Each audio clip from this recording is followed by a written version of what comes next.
Gracias por esa bienvenida y de verdad que para mí es un orgullo poder ser parte de esta gran oportunidad de lo que ha sido el Congreso de Economía, Sociedad e Innovación.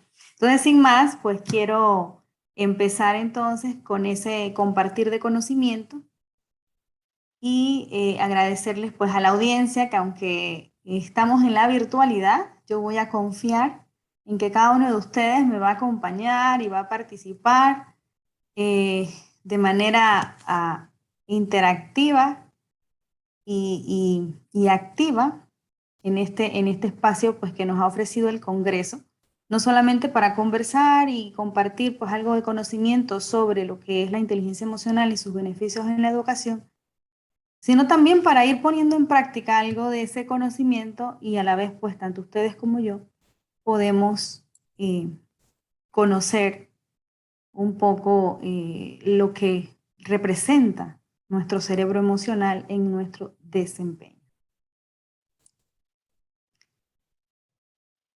Empezamos entonces pidiéndoles primero que conectemos un poco hemos estado ya, venimos de una presentación, vamos a hacer algo de gimnasia mental, como les decía, yo espero pues que ustedes, eh, aunque no los pueda ver, me sigan. Vamos a conectar el cerebro emocional con el cerebro racional. Van a tratar de poner su atención en sus dedos, ¿sí? Vamos a prestar atención en nuestros dedos y vamos a hacer el siguiente ejercicio. Vamos a hacer movimientos simultáneos, como que si mi mano derecha fuera o mi mano izquierda fuera el espejo o el reflejo de la otra. Colocamos nuestros dedos de esta manera y esto nos va a ayudar a conectar los dos cerebros de los que les hablo y luego vamos a ver la importancia que tiene de hacer este tipo de gimnasia. Lo hacemos lo más rápido que ustedes puedan, ¿sí? Yo también lo estoy haciendo para relajarme un poco, para que mis ideas fluyan, y es un ejercicio que nos va a permitir volver la atención, ya que como decía el compañero que me antecedió, hay momentos en que necesitamos hacer un break y volver la atención a donde queremos inspirarnos, ¿no? Otro movimiento sería alternar los dedos de la siguiente manera. Vamos a ver cuánto lo han hecho. Entre más rápido lo haces significa, y ahí estás evaluando, qué tan hábil o la capacidad que tenemos para centrar la atención. Sobre todo hoy que tenemos o que somos parte de la era de la inmediatez, en donde el estrés nos mantiene el cortisol siempre elevado y nos desconcentra. Otro movimiento que nos puede ayudar a darnos cuenta qué tan concentrados están es este, mucho más fácil. Si lo pueden hacer súper rápido, significa que son expertos emocionales a la hora de traer su atención al momento presente. Otro ejercicio sería con la respiración. Inhalo, abro las manos, exhalo, cierro la palma de las manos. Inhalo, cierro. Y así vamos practicando un poco esa capacidad que tiene el ser humano para atender. Y entramos ya en materia entonces en cuanto a la invitación que me han hecho para este día y es compartir el tema inteligencia emocional y educación emocional, su importancia a la hora de generar en nosotros un cambio positivo o acorde a las situaciones. Bien, esto de la inteligencia emocional surge de manera más fuerte en el 1990, hace muy poco, gracias a Daniel Goleman. Sin embargo, él no es el pionero.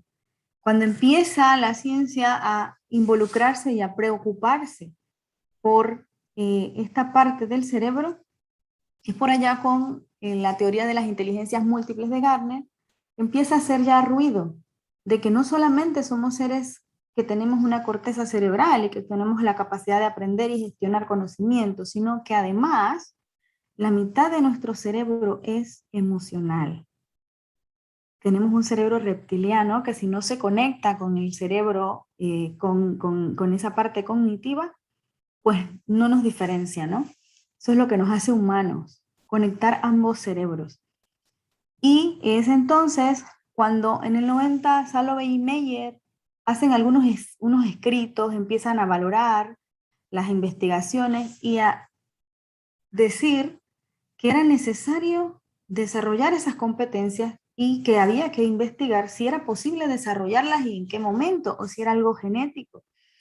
Y Daniel Goleman es quien da la estocada final y hace público estas investigaciones con su bestseller Inteligencia Emocional. Goleman se interesa por estas competencias tomando en cuenta 5 dimensiones. Y ahora, ¿por qué es importante considerar la inteligencia emocional?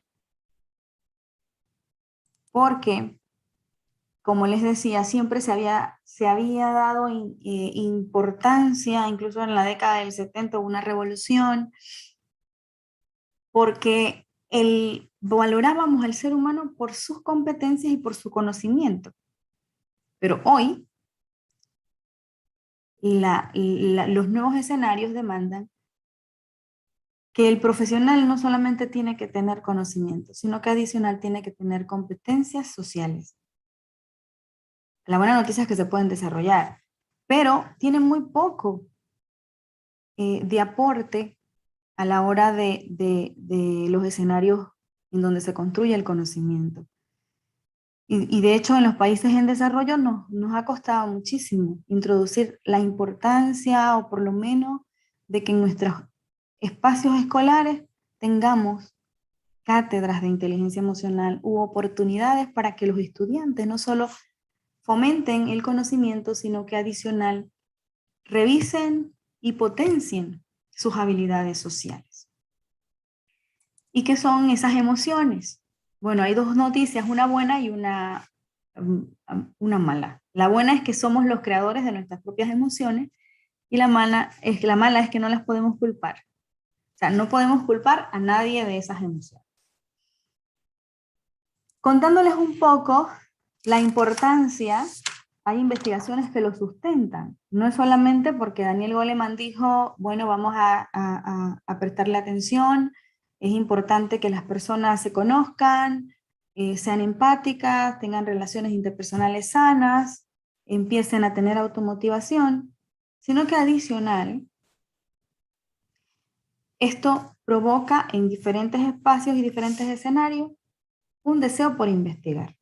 Y es este el sustento que la neurociencia hoy valora y toma para mejorar no solamente condiciones patológicas o enfermedades mentales, sino para prevenir y para ofrecer ese bienestar del que tanto hablamos hoy en día.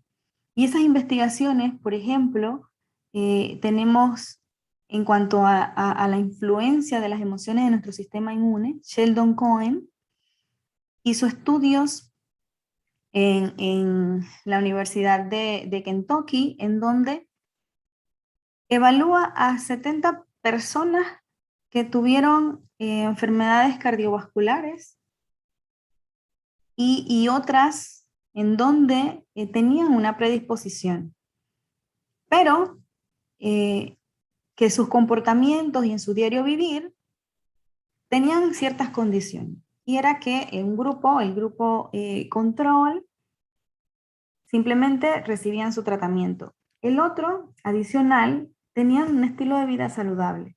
Eran personas socialmente activas, eran personas que practicaban la empatía, eran personas que empezaron a inyectarles esa posibilidad de potenciar su nivel de conocimiento, porque la inteligencia emocional tiene que ver con dos tipos de inteligencia: la intrapersonal, que tiene que ver con todos los autos, con la autoestima, la autoconciencia, la automotivación y la autorregulación. Y la otra inteligencia, que es la interpersonal, que tiene que ver cómo me relaciono con mi entorno. Y bien, el resultado fue que el sistema inmunológico de estas personas aumentaba con este estilo de vida. El otro, pues más bien se mantenía y la enfermedad cumplía pues con todas las clínicas esperadas para la medicina.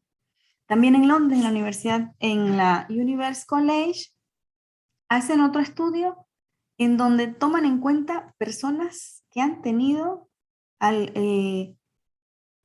decir así, información genética en donde están predispuestas porque tienen alguna predisposición genética o porque han sido diagnosticadas con alguna enfermedad crónica y toman en cuenta sus estilos de vida y el promedio de vida. La mayoría tenía un rango de vida de 70 años y aquellas que tenían mucho estrés o que estaban expuestas a, a situaciones de riesgo que les mantenían ese cortisol elevado, pues que casi no llegaban a los 50 años. El tema cardiovascular, hubieron muchos estudios también que tomaban en cuenta el caso de William Hosler, que él se dedica específicamente a valorar la secreción de esta hormona, la corticotropina, que es la causante de los trombos y lo que provoca pues, las enfermedades cardiovasculares. Y tomaba pues, en cuenta todos los pacientes con este diagnóstico. Y empiezan a desarrollar programas en donde unos aceptaban el proceso y olímpicamente iban venciendo la enfermedad, mientras que los otros iban en un proceso degenerativo esperado para la enfermedad. Y así, muchos otros, como en el caso de Joseph Corney, con los pacientes de cáncer. Si bien es cierto, tenían ya un diagnóstico, se sometieron al proceso medicamentoso y aquellos que tenían buena actitud ante la enfermedad, es decir, que trabajaron esa aceptación, esa regulación emocional, ese reconocer que tenía una condición, pero que tenía una actitud de esperanza y que cultivaba también la espiritualidad y un estilo de vida saludable y abrazaban la enfermedad como una condición para crecer.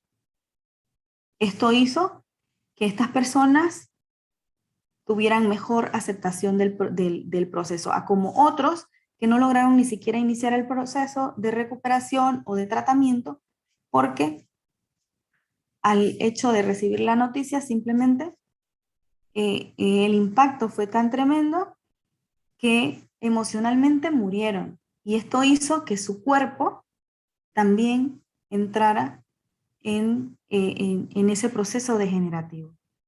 Esto con sustentos específicos por muchos años. Y bueno, esos son los más recientes, pero Daniel Goleman, con su famosa historia del marshmallow, en donde tomó en cuenta dos grupos de estudiantes, niños de etapa de prejardín, y les hizo una prueba de tolerancia o de resistencia en donde les ofrecían caramelos, golosinas, pero les daba una cierta condición, que si esperaban el tiempo establecido, podían tener más de un chocolate.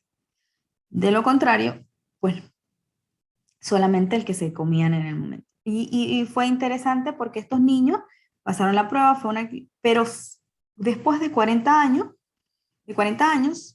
esos que toleraron esperar a que les dieran 2 chocolates y no comerse uno a escondidas, fueron profesionalmente más competentes, más exitosos, y no porque hayan cumplido con una carrera universitaria, sino porque eran felices, tenían negocios, familias sanas, triunfaron en la vida y cumplieron con mucho de lo esperado o de su proyecto de vida. Y los otros entraron, les fue muy difícil entrar a la preparatoria, algunos desistieron de sus carreras, otros con una capacidad intelectual excelente, muy buena o por encima de lo normal, abandonaron la universidad. O peor aún, estaban sin trabajo, teniendo un título de sinmalandas. Entonces, ahí vamos teniendo esa información científica con datos contrastados del impacto de las emociones y los beneficios en el ser humano. Y hablando de cortisol, vamos a hacer un pequeño test a ver cuántos de ustedes se estresan fácilmente. Cuando hablo de que se estresan fácilmente, es que cualquier cosa les preocupa y lo saca de contexto. Vayan a poniéndole gancho. Te cuesta tener todo bajo control. Tus pensamientos controlan al punto de que se te quita el hambre, te da mucha ansiedad, te cuesta conciliar el sueño, piensas 1000 cosas al día, tienes cambios bruscos de humor, te duele constantemente la cabeza, te sientes fatigado. Porque estos son indicadores.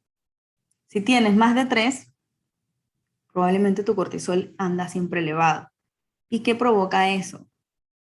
Provoca que nosotros no tengamos ni la misma capacidad de atender, ni la misma capacidad de resolver problemas, ni la misma capacidad para adquirir conocimientos. Y aquí es en donde hablamos del beneficio de la educación emocional. Porque el siglo XXI, ¿qué nos está presentando?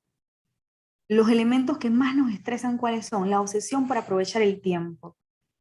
Ahorita yo estoy pendiente de que si me voy a pasar o no del tiempo que me establecieron, si tengo el tiempo correcto o no. Entonces, tomo en cuenta eso y me estresa. Y no me doy cuenta. No me doy cuenta, pero sube mi cortisol. Porque tomo el factor tiempo.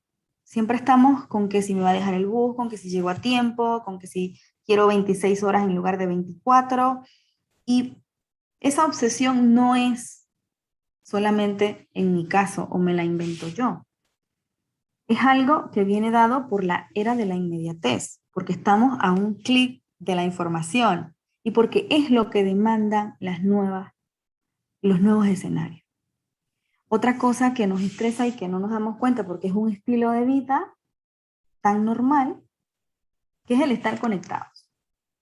El permanecer 24/7, el estar todo el día conectados a las pantallas.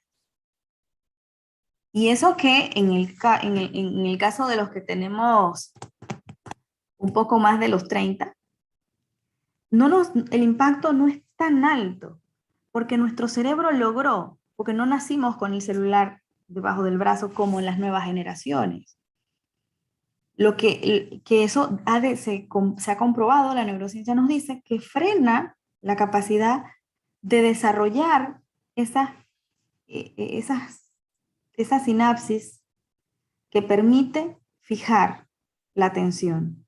Es decir, la corteza prefrontal y el cerebro medio no están desarrollados en óptimas condiciones en las nuevas generaciones. Tenemos que lo que antes era de forma natural y que fluía en nuestro cerebro, ahora lo tenemos que provocar, porque la tecnología lo ha detenido o lo ha minimizado. En el caso nuestro, como ya lo habíamos desarrollado, es probable que lo que haya hecho es disminuir la capacidad. No sé si les ha pasado, pero ahora somos un poco más lentos a la hora de analizar textos o de tener capacidad de respuesta. Nos cuesta más recordar cosas, olvidamos con facilidad algunas informaciones que antes recordábamos. Claro que hay formas, y más adelante lo vamos a ver, en donde podemos prevenir eso. Porque al final tampoco nos podemos pelear con la tecnología. Muy por el contrario. Nosotros debemos tomar, la tecnología está al servicio nuestro. No está para servirse de nosotros. Y el perder el control. La mayoría de las personas estamos con la amígdala disparada. La amígdala, que es la hormona base del cerebro que nos cuida, que nos mantiene alerta, que nos dice estás en peligro. Pero ¿qué pasa? Que cómo nosotros percibimos el peligro. ¿A qué le llamamos? ¿A qué le tememos? Sí, ese deseo de controlar, de que todo quede bien, de adelantarnos, andamos siempre adelantados, no disfrutamos el presente. Estoy aquí conversando con ustedes y mi cabeza, parte de ella anda por allá, tengo esto pendiente, voy a hacer lo otro, me falta esto, ustedes igual, a lo mejor están en otra cosa, es parte de nuestro diario vivir, el querer tener el control. Entonces, perderlo nos eleva el cortisol. El ego, aunque no lo crean. Practicar la humildad, porque y no confundamos la sana autoestima con el egocentrismo. ¿Eh? Aquella persona que no es capaz de tomar en cuenta al otro y que centra su mundo en sí mismo y que tiene ínfulas casi de dios o de superhéroe, sufre mucho, porque es el eterno insatisfecho, igual que el perfeccionista, que al final es lo que nos exigen las nuevas y ojo, si una de esas características está con nosotros porque nos toca trabajarlo. Bueno, esas son, como quien dice, en base a las investigaciones, las cinco elementos que normalmente nos elevan el cortisol de manera natural. Ahora le sumamos a eso nuestras realidades, lo que estemos viviendo, los temores, los traumas, toda esa historia clínica que ahorita no es el caso y que no vamos a conversar. Pero cuando hablamos de educación emocional, estamos hablando de una oportunidad de llegar al equilibrio entre cómo percibo las emociones, cómo las comprendo, cómo las utilizo. Y aquí, bueno, aquí dice manejar. Realmente las emociones no se manejan, se maneja nuestra reacción emocional, porque las emociones son fisiológicas. Yo no puedo decir, no voy adiós alegría, no la quiero más en mi vida, o adiós sorpresa. Las emociones nos dan información y ellas están, nuestro creador nos hizo seres perfectos que nos dotó de un sistema límbico que detecta la información del exterior a través de los sentidos. Y cada una de ellas nos viene a dar información. Por eso no hay que pelearse con las emociones. Ellas simplemente, cuando tenemos sorpresa, cuando nos sorprendemos por algo, es porque nos está indicando el cerebro, oye, hay algo nuevo, algo desconocido para ti. Cuando nuestro cerebro nos manda el mensaje de la alegría, nos está diciendo que hemos logrado algo. El miedo, que es normalmente una de las emociones más comunes en los seres humanos, es porque no tenemos recursos para enfrentar lo que tengo al frente. El asco se asocia al rechazo, esa es la información primaria que recibe el cerebro. ¿Y por qué nos enojamos? Porque nos pasaron los límites o porque nosotros mismos pasamos esos límites. Y finalmente la tristeza asociada a las pérdidas, a los duelos. Ajá. Y entonces, ¿qué quiere decir eso? Quiere decir que cómo nos sintamos no es fisiológico. Lo fisiológico es la información que llega al neurotransmisor. El cerebro te dice estás triste, pero lo que te hace sentir deprimido y con ganas de abandonarlo todo es el pensamiento. Y ahí sí podemos incidir y ahí sí tenemos nosotros la oportunidad de cambiar la reacción emocional. La emoción no, porque ella viene a cuidarte, a darte información, a decirte lo que está pasando. Pero ¿cómo lo interpretas? Por eso es la importancia de cuidar nuestros pensamientos. ¿Qué pensamiento le pongo a esa emoción?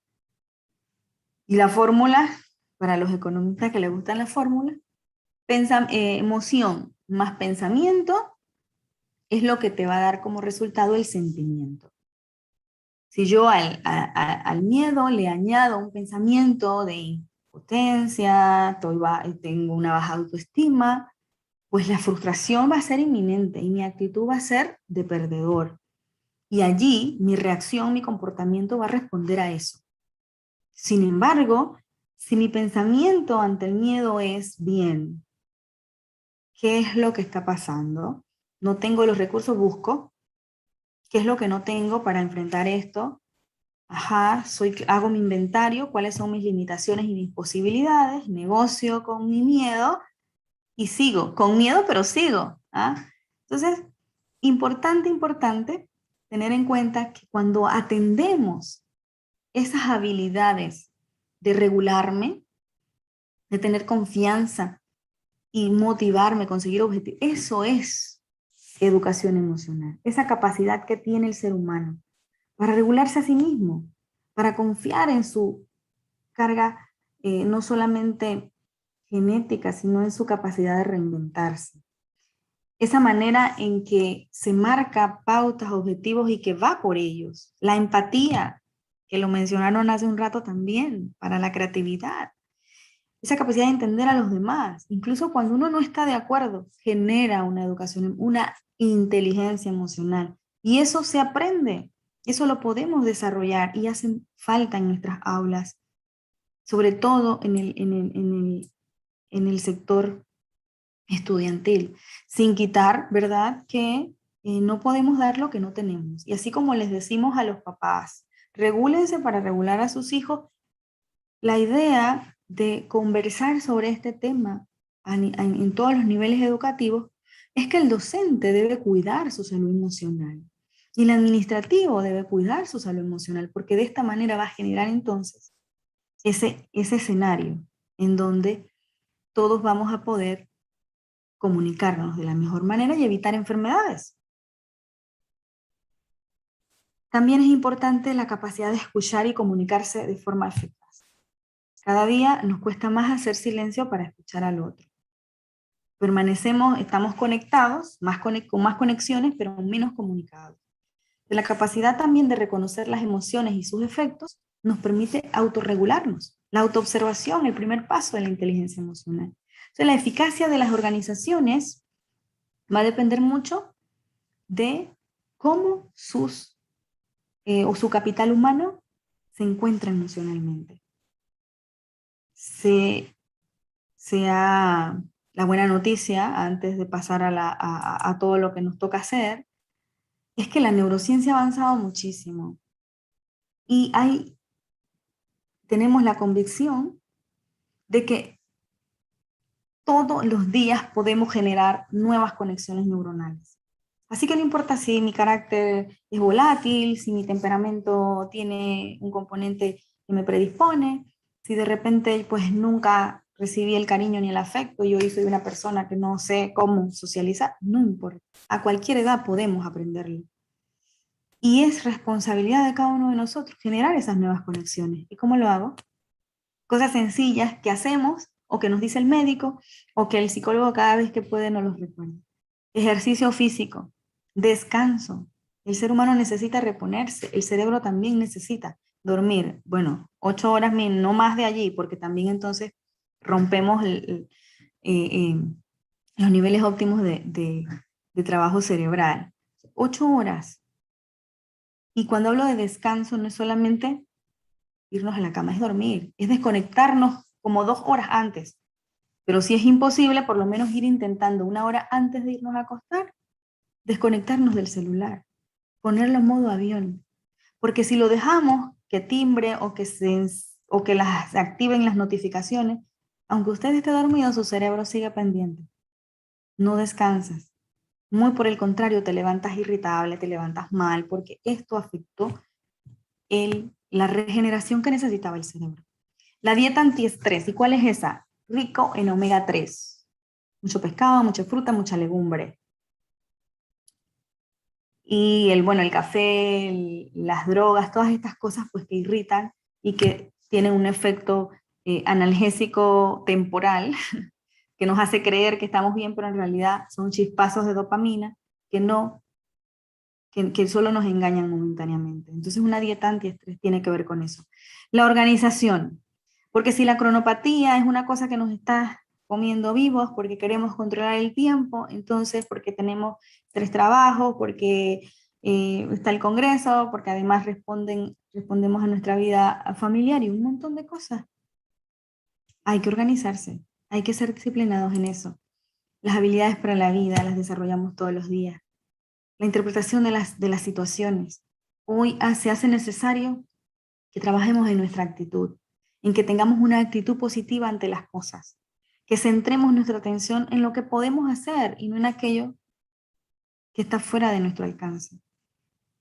Y una frase pues un poco religiosa: al César lo que es del César y a Dios lo que es de Dios. Nosotros tenemos dos círculos en el que nos movemos.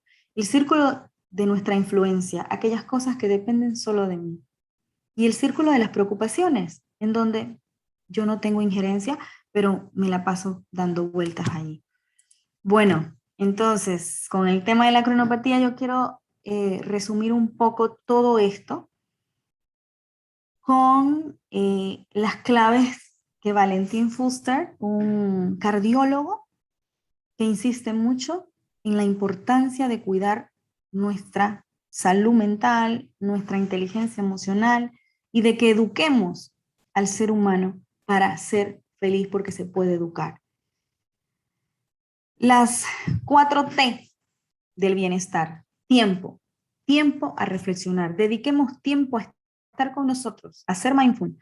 ¿Qué es mindful? Atención plena, conectar con mi presente, aquí y ahora, disfrutar el café, disfrutar la caminata, disfrutar el estar con mis amigos. Tiempo para reflexionar sobre lo que estoy haciendo, autoobservación de mi comportamiento.